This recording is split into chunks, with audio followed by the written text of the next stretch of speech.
Hey guys, Action here. So welcome back with another gaming PC build. Kamusta kayo? I hope you're doing well. So this time, I'm going to build a RGB PC with a triple monitor gaming setup featuring the MSI Z370 Godlike gaming motherboard with the Intel Core i5 8600K paired with the MSI GTX 1080 Ti Gaming X Trio.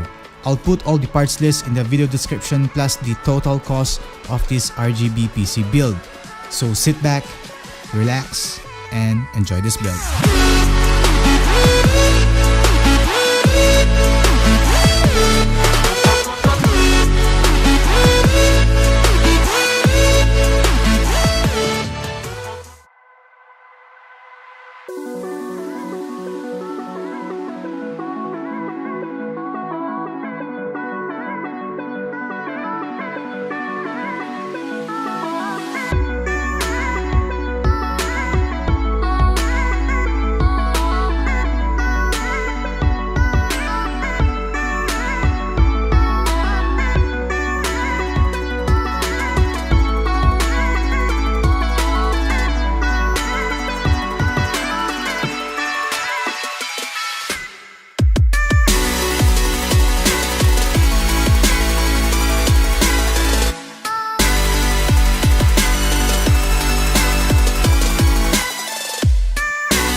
there you go guys, this is my RGB gaming PC build with a triple monitor setup. So what do you think of this setup? Let me know guys in the comment section down below. So I want to give a huge shout out to MSI Gaming and Cooler Master. So thank you for tuning in. This has been Xshan. Like the video guys and subscribe to the channel, and I'll see you on my next PC build.